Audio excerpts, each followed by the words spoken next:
So much of this business seems like it's completely out of our control. Almost feels like everything is left to absolute chance. It's really frustrating. I mean, we do everything we can. We set up the conditions to achieve pure excellence, and then just natural occurrences just completely wipe it off the table, you know. So I'm picking up yards to move out 2 yards. Like, this is my mating yard. I forget how many was down here. There was 60 or 80 nukes.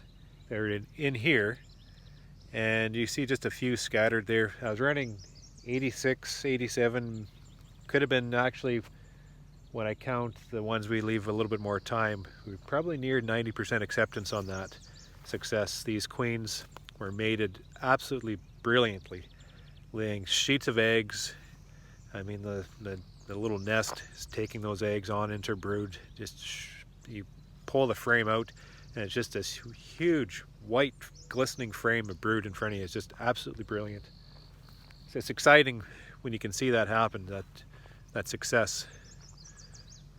But 2 days later, I drop another, I don't know how much is in here, another truckload of splits. And it's only 3 days later, and I'm running 50% through here.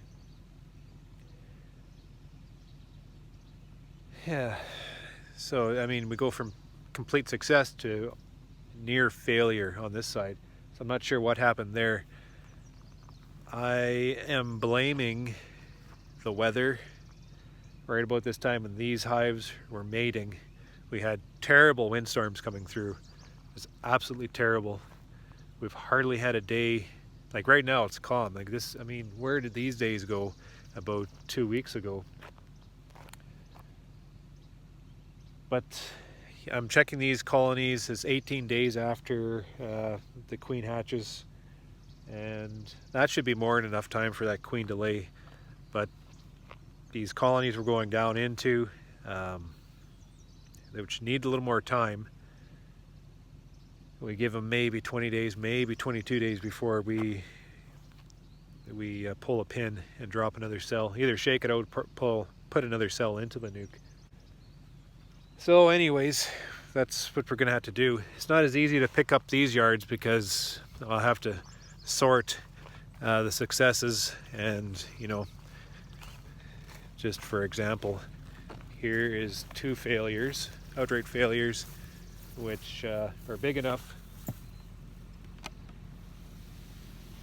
They're viable. They're going to get another cell tomorrow.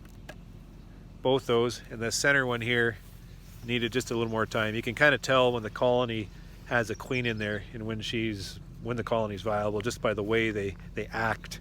So we'll give her a little more time. This is a nice one, 3 out of 3, straight onto the truck, right? But then, you know, we fall into, as we just keep going down the line, you know, there's a shake out there, so I got to fill in a spot.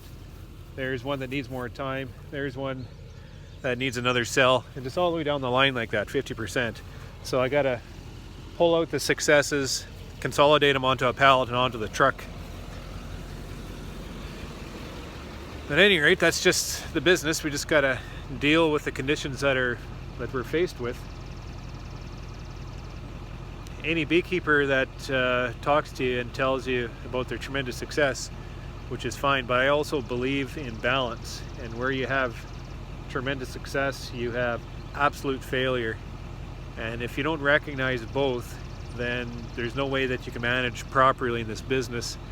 To achieve that success, you have to have gone through, or you have to anticipate that utter failure at the same time. And by doing that, it just forces you to recognize the truth and just be prepared for all the situations that come at you. So one of those things that I'm prepared is those failures that sit there and possibly could be viable units if they only had a queen in there. We have an emergency batch of queens being reared right now,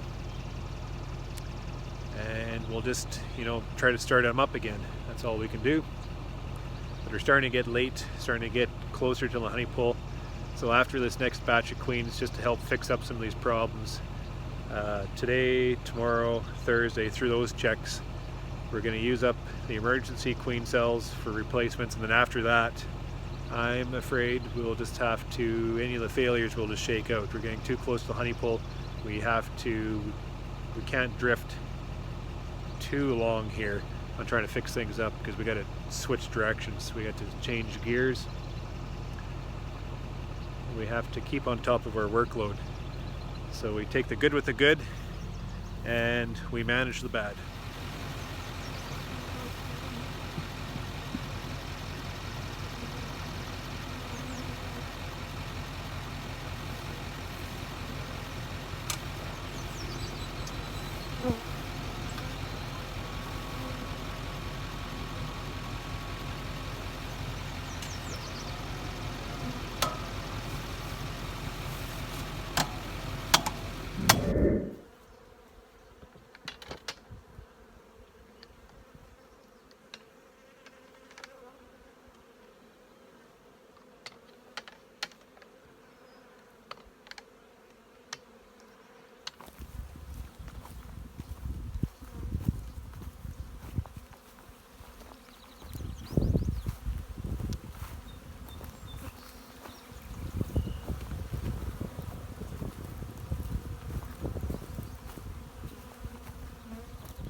It's that time of year again. We are shaking bees down into the bottom box. We are inserting excluders. So I have the guys working behind me. I just get everything set up and we shake all the bees out of the top box down to the bottom box and throw in an excluder. So things are looking all right. I haven't had to do a lot of evening out between colonies. Things seem to be right on target.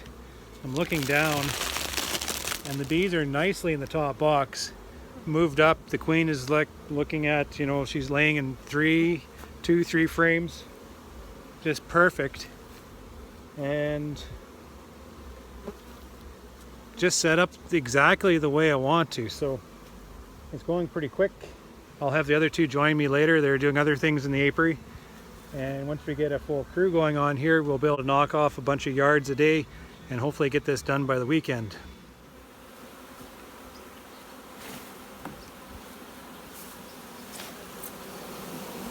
Look at the nectar down there. Shaking nectar.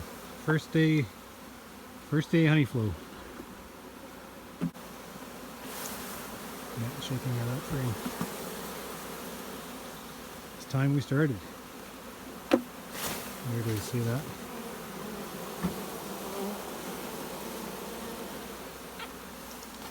It's a start.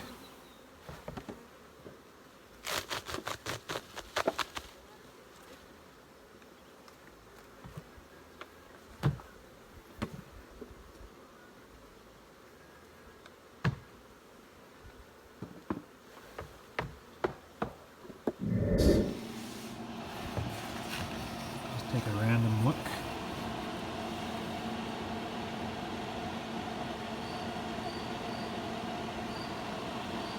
These are very nice cells for an older builder.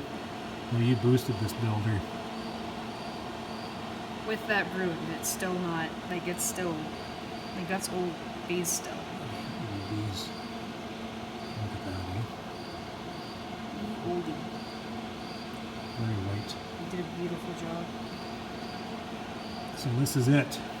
We have this many spoken for now within our own use, and depending on our checks in the next couple days, hopefully we don't need those, we can sell them. Yes. Okay, let's leave them alone. We'll use them on Thursday, and then that's it. That's it for it.